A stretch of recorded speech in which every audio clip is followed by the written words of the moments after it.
আমি খেউখানি মাধ্যমিক বিদ্যালয় সংলগ্ন রেজি প্রাথমিক বিদ্যালয়ের প্রতিষ্ঠাতা। আমার দাবি, আমার এই স্কুল আওয়ামী লীগ সরকার আমলে 26,193 জাতিকরণ করা হয়েছে। তার ভিতরে আমাদের এই সব স্কুল ছিল।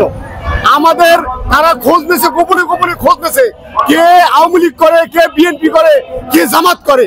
তারা খোঁজ নিয়ে দেখছে এই সমস্ত স্কুলের লোকজনরা, যারা কর্তৃপক্ষ অথবা টিচার, তারা জামাত করে, কেউ বিএনপি করে। এই জন্য আমাদেরকে বাদ দিতেছে।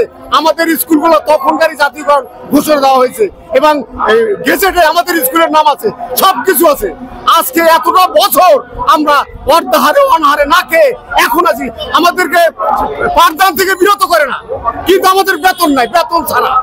বেতন ছাড়া এই শিক্ষকরা খেয়ে না খেয়ে জীবন শেষ প্রায়। কেউ বুড়ো হয়ে গেছে, কেউ চাকরি 2 মাস আছে, 6 মাস আছে, 1 বছর আছে, কিন্তু